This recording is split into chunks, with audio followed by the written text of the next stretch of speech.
welkom by ons program vir die matrikulante wat ons 'n bietjie gesels oor die eksamen. Ek hoop jy die vorige 2 sessies geniet en vandag check ek met jou in en ek dink waar jy is en hoe dit met jou gaan. Ek hoop jy het lekker geskryf vandag. Maandag het julle afgeskop in alle ernstigheid en ek sien op die burgers voorbeeld gestaan op julle merke gereed en weg.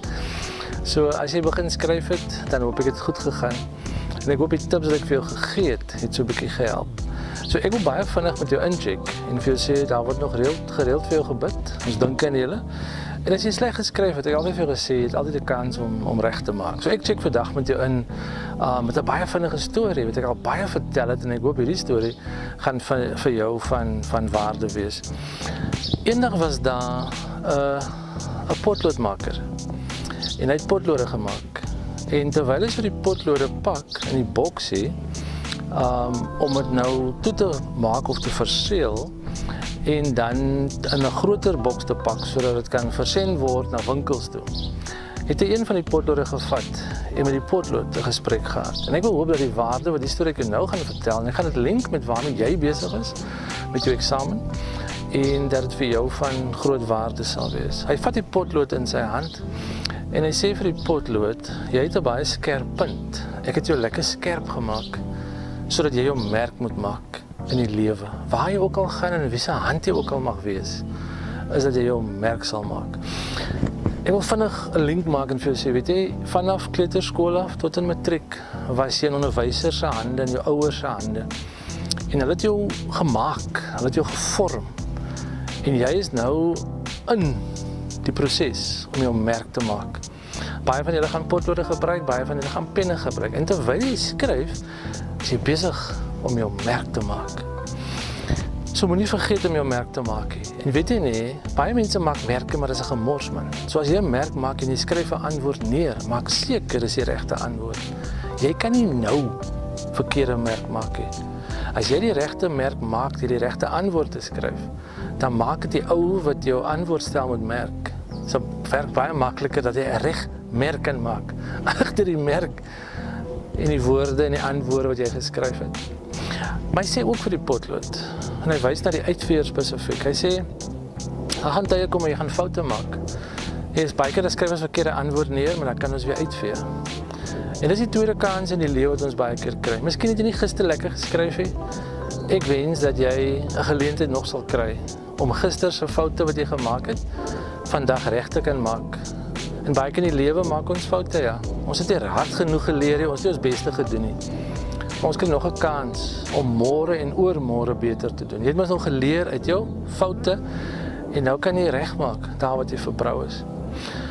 Maar hy sê ook vir die potlood, daar gaan tye kom wanneer terwyl jy jou merk maak, dat jou punt gebreek gaan word. Die lewe is soms rof. Baie van julle voel ek kan nie meer nie, ek wil nie meer nie. En hy sê in daai stomp maak oomblikke waar jy voel ek kan nie meer nie. Sien dit ook as 'n proses waarin jy skerp gemaak word. Hierdie eksamen gaan dalk die beste uit jou bring. Dit gaan dalk pynlik wees. Dit gaan dalk sinitergend wees. Dit gaan eksamenangs veroorsaak.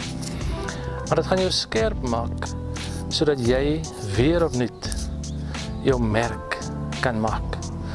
Skerp maak prosesse in die lewe is nie altyd lekker nie. Maar as ons addeer is, dan kan ons weer staan en ons kan skerper wees. Die ander gedagte wat hy ook met hom deel is, hy sê, moenie vergeet wat binne in jou is nie. Jy sien wat 'n potlood maak, is nie die hout en die uitveer nie. Dit is die lood hier binne.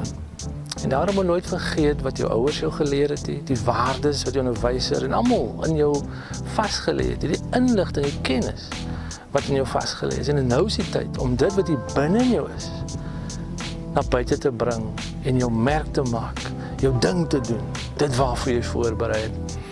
En die laaste gedagte was, onthou nou, die punt om jou merk te maak, ons kan foute maak, baie keer breek die lewe ons punt af, skerp maak oomblikke, dit wat die binne in jou is, moet nooit dit vergeet nie, of jy suksesvol is in die eksamen of nie, dit verander nie wie jy is nie. Maar hy sê ook, vertrou die hand wat jou vashou. Ons het julle in baie ander kerke het matrikulante opgedra in gebed aan God. En ons het gesê die Here moet altyd saam met jou wees. So wanneer jy skryf, vertrou God om jou vas te hou. Sodat wanneer jy jou merk maak, wanneer jy doen wat jy moet doen, dat dit 'n goeie resultaat sal lewer. Mag jy lekker skryf. Mag jy die storie van die potlood, sy punt, sy uitveer, sy lood, sy skerp maak oomblikke, maar ook die hand wat jou bewaar, die hand wat jou ondersteun, dat daai hand altyd daar vir jou sal wees. Jy moet lekker skryf, jy moet lekker leer. Doen jou beste en God sal die res doen. Aan die ouers wil ek sê, moenie ophou om vir julle kinders te bid nie, moenie ophou om hulle te aan te moedig nie, moenie ophou om hulle te motiveer en selfs te vermaan. Want ons kan so gou laks raak en dan is ons agterna spuit. So jy gaan 'n sukses maak van jou studies, jy gaan goed doen en jy gaan suksesvol wees. En daarvoor vertrou ons en ons hoop vir jou die beste. As ander vir jou die beste gun vir jouself ook die beste. En daarmee check ek uit op hierdie kanaal van ons wat sê Speak Life with Daniel Solomons. Moenie vergeet om te subscribe sodat jy nog motiverende en bemoedigende woorde kan kry. Totsiens.